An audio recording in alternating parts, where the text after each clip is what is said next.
O artigo 213 e o artigo 214 agora foram fundidos num só crime. O crime de estupro. E atenção, meus amigos.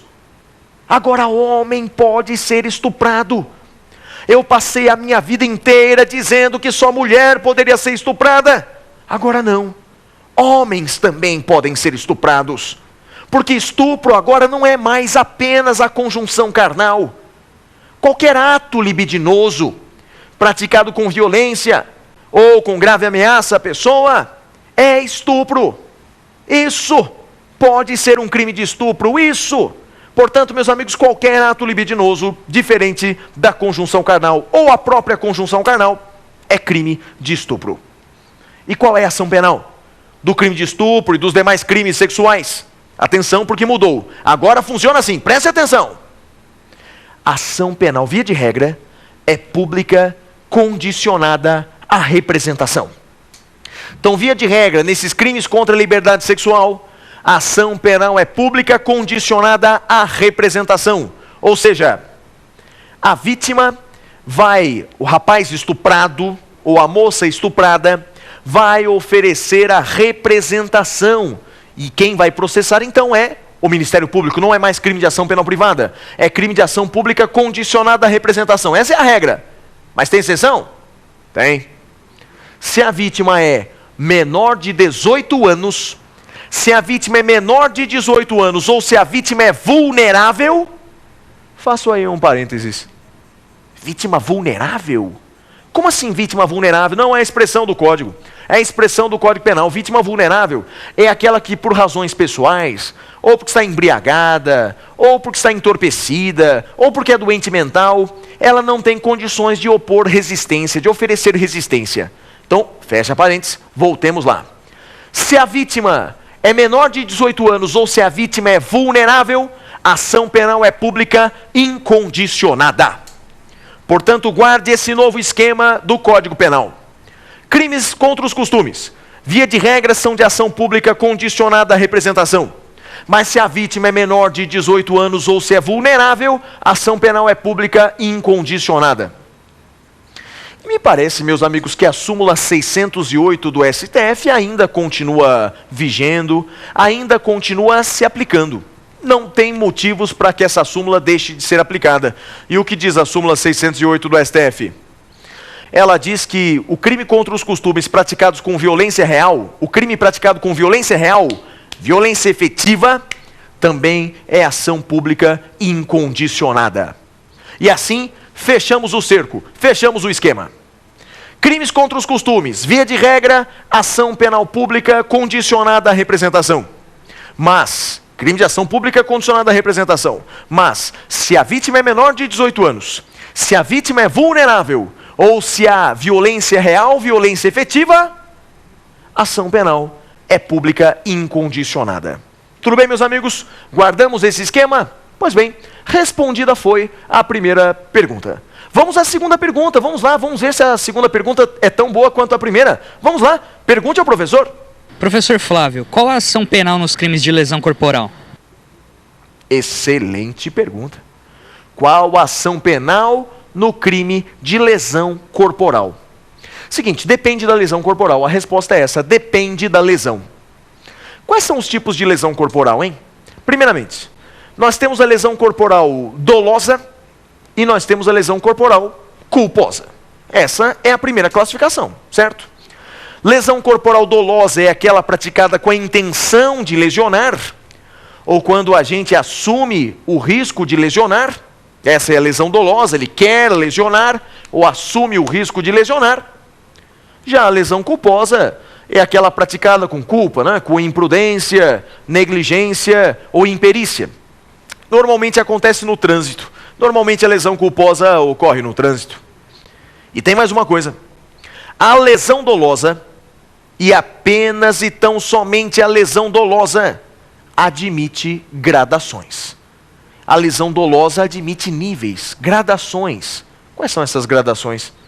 Fácil. A lesão dolosa, ela pode ser leve, pode ser grave ou pode ser gravíssima. Lesão leve, lesão grave, lesão gravíssima. Vou dar 3 exemplos para vocês. Lesão leve, aquelas pequenas escoriações, aqueles pequenos arranhões, aquelas marcas roxas espalhadas pelo corpo, isso é lesão leve, lesão leve. Lesão grave, por exemplo, é aquela que ocasiona debilidade de membro, sentido ou função. Quer ver um exemplo de lesão grave?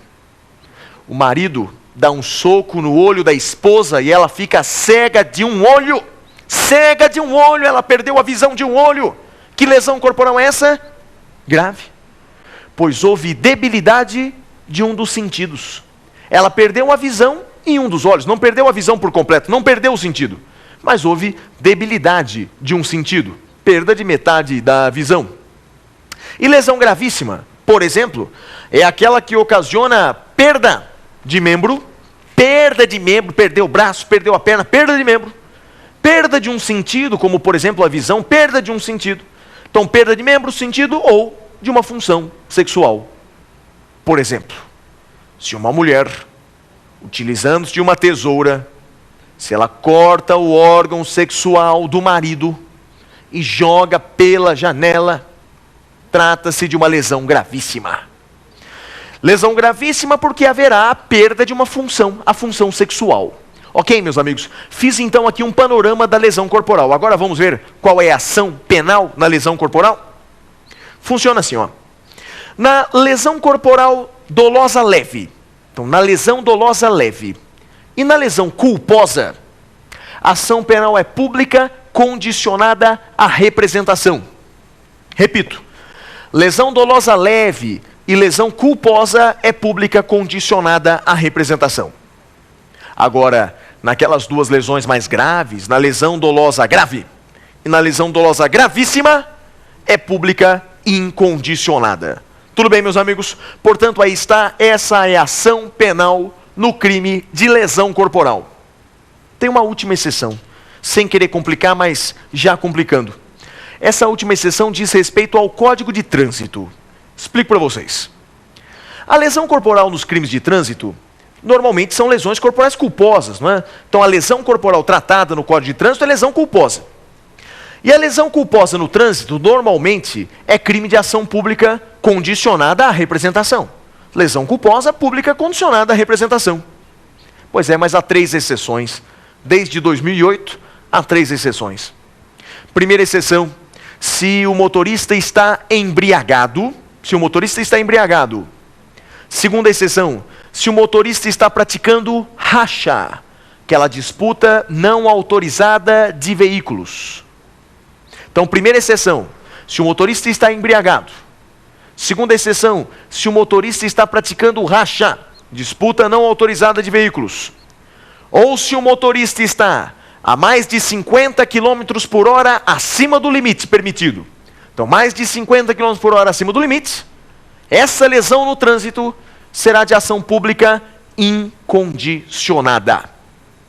São as 3 exceções previstas no Código de Trânsito. Motorista embriagado, motorista que pratica racha e aquele motorista que está com uma velocidade extremamente excessiva, mais de 50 km por hora acima do limite, a ação é pública incondicionada. Deu para entender? Então tem uma regra e várias exceçõezinhas. Essa foi a segunda pergunta que me foi feita. Excelente pergunta também. Pois é, então vamos à terceira pergunta. Vamos ver agora a terceira pergunta do programa de hoje. Pergunte ao professor. Professor Flávio, qual a ação penal nos crimes contra a honra?